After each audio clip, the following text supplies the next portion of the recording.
Bismillahirrahmanirrahim. Assalamualaikum warahmatullahi wabarakatuh.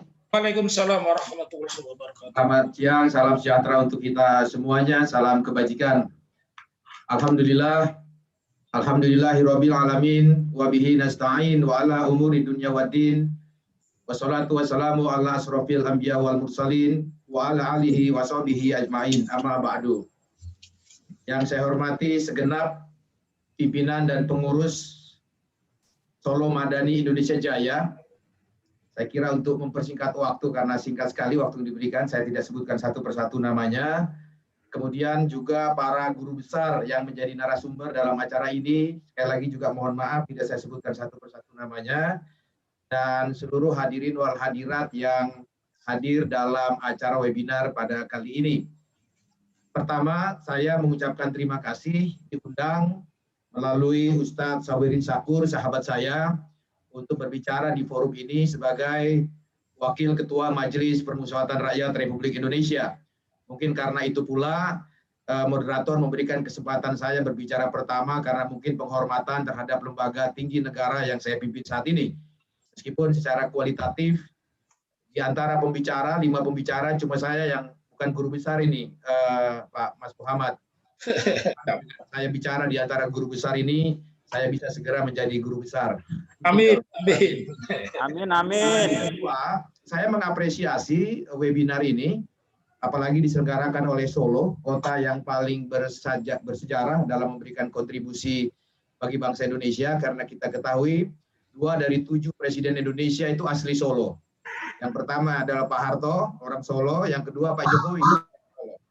Jadi kalau Solo membuat perubahan, saya kira satu hal yang sudah menjadi tradisi dalam sejarah politik kita bersama ini.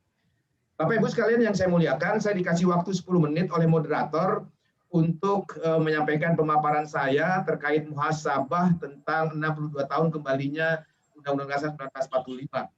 Ya, untuk mempersingkat waktu, izinkan saya membuat bahan tayang. Saya mulai dulu dari apa sebenarnya konstruksi hukum dekret Presiden tanggal 5 Juli tahun 1959.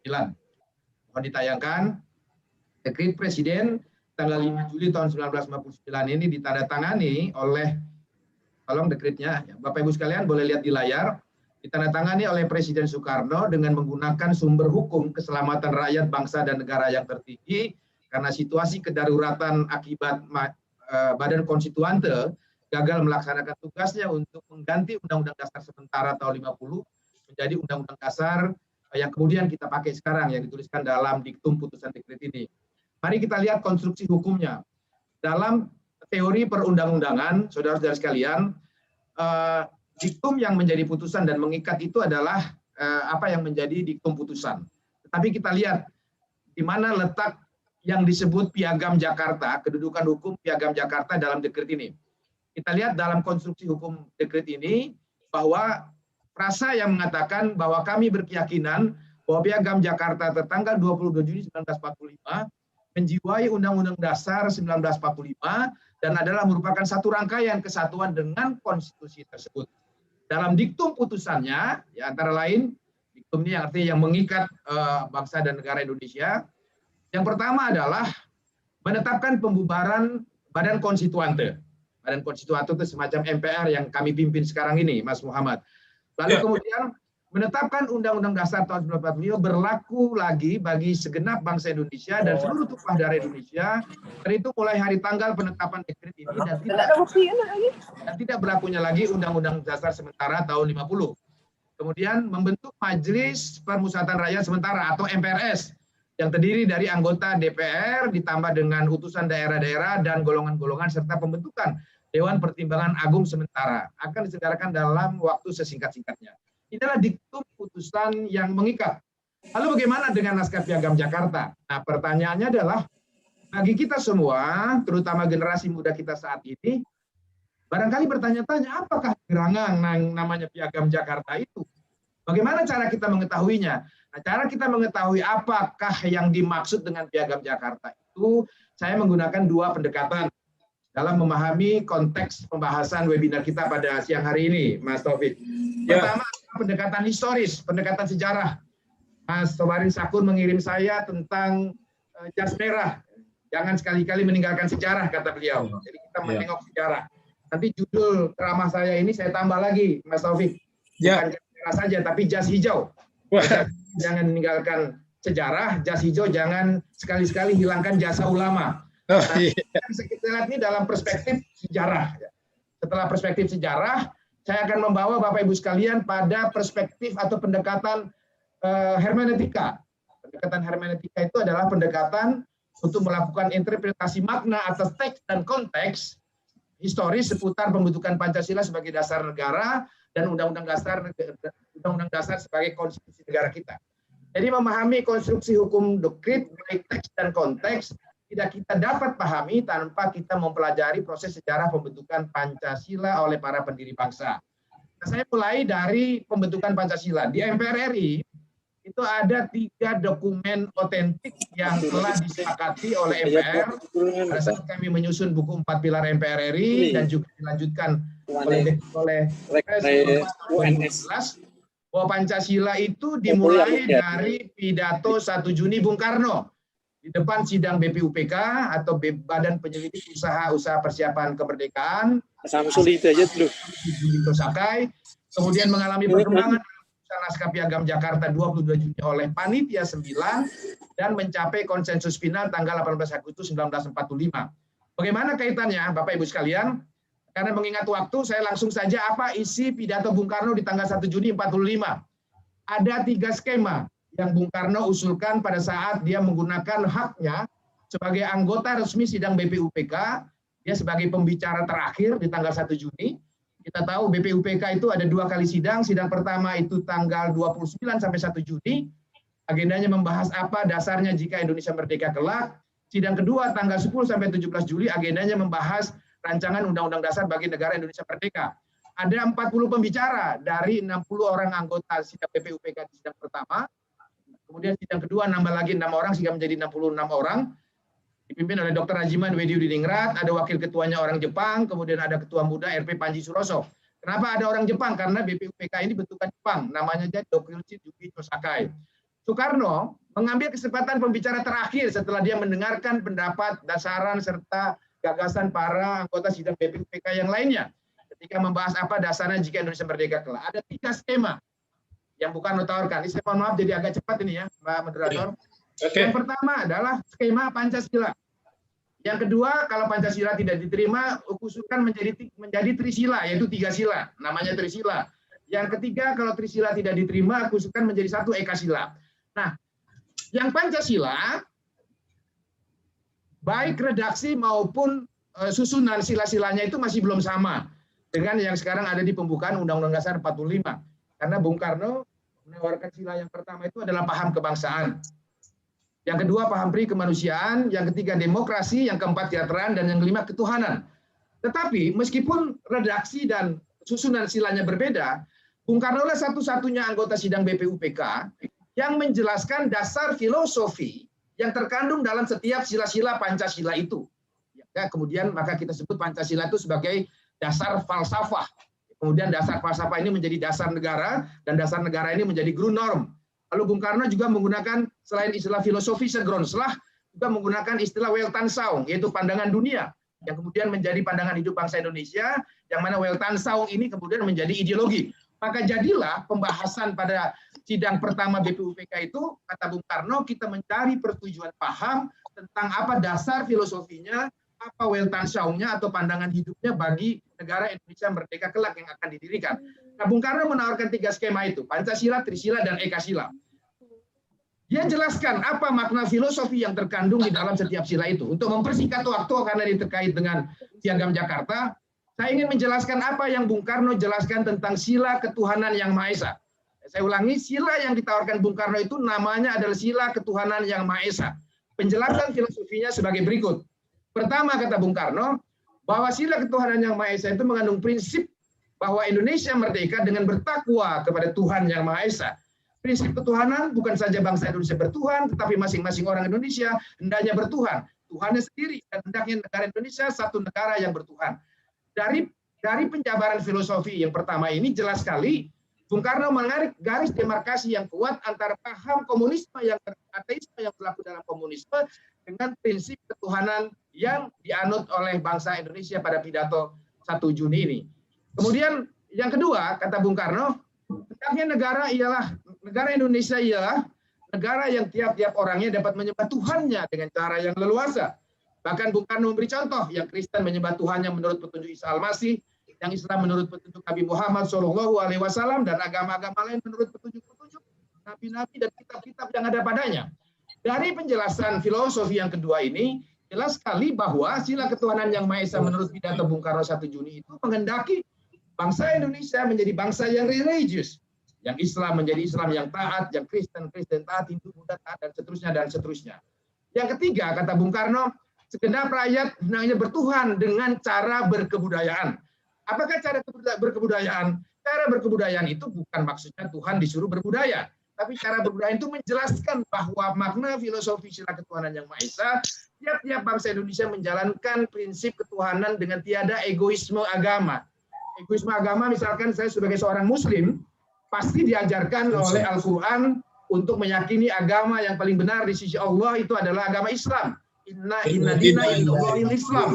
Bagaimana surat Al-Imran ayat 19. Tetapi tidak boleh kemudian saya katakan di ruang publik kepada saudara yang lain, agamamu sesat, agamamu tidak benar, dan lain sebagainya. Karena Al-Quran juga mengajarkan lakum dinukum waliyadin. Bagimu agamamu, bagiku agamaku. Jadi prinsip ketuhanan yang berkebudayaan ini adalah prinsip saling hormat menghormati, saling menjaga toleransi, ya ada egoisme agama, dan lain sebagainya. Kata Bung Karno menutup penjelasan tentang dasar filosofi ketuhanan yang Maha Esa itu, marilah kita amalkan, jalankan agama, baik Islam maupun Kristen dengan cara yang berkadaban. Apakah cara yang berkadaban itu ya saling... Mas Ahmad, tinggal 1 menit. Ya. Oke. Ini Mas Ahmad ini ternyata kerang alam nih, saya lihat dari CV-nya, arek Malang ini ya. Oke, jadi saya lanjutkan ya. Ini isi dasar filosofi yang terkandung di dalamnya. Kemudian dibentuk panitia 8 setelah sidang ini. Panitia 8 yang dibentuk itu, ini kita kan nggak nyampe substansinya nih Pak Moderator ini. Panitia 8 itu adalah panitia kecil setelah sidang BPUPK pertama yang ditugaskan untuk merumuskan hasil sidang BPUPK itu, diketuai oleh Bung Karno. Tapi kemudian panitia 8 ini diganti karena kata Bung Karno, kenapa hanya 2 orang wakil golongan Islam? Iya. Tumo dan Kiai Haji Wahid Hasyim. Karena pada saat pendapat para anggota sidang BPUPK ada 2, ada yang menginginkan Indonesia merdeka dari negara Islam, ada yang menjadi negara kebangsaan. Kemudian Bung Karno membentuk panitia 9. Panitia 9 ini atas prakarsa Bung Karno, prakarsa pribadi, diketuai oleh Bung Karno, tapi komposisinya sudah dibuat seimbang. 4 orang golongan Islam, 4 orang golongan kebangsaan. Bung Karno mohon waktunya bisa diperpanjang, Host. sebagai ketua panitia 9. Nah, panitia 9 inilah yang melahirkan naskah Piagam Jakarta, Bapak Ibu sekalian. Apakah naskah Piagam Jakarta ini nanti sampai pada penjelasan di isi dekret. Naskah Piagam Jakarta itu adalah rancangan pembukaan Undang-Undang Dasar 45. Di alinea keempat terdapat sila-sila Pancasila, sila ketuhanan sudah naik menjadi sila pertama, tapi di belakang kata ketuhanan berbunyi ketuhanan dengan kewajiban menjalankan syariat Islam bagi pemeluk-pemeluknya. Naskah Piagam Jakarta ini Bapak Ibu sekalian, konteks sejarahnya lahir dari Panitia 9, dan Panitia 9 ini lahir akibat prakarsa Bung Karno membentuk panitia kecil yang tidak resmi. Mengapa Bung Karno membentuk panitia kecil yang tidak resmi? Karena kata Bung Karno, panitia kecil resmi yang dibentuk oleh Dr. Rajiman sidang BPUPK itu nggak fair. Kok hanya 2 orang yang mewakili golongan Islam? Sehingga kemudian dibentuklah Panitia 9 ini. Bung Karno dan Panitia 9 lainnya menandatangani naskah Piagam Jakarta ini. Begitu. Lalu kemudian saya persingkat, disahkan tanggal 18 Agustus 1945,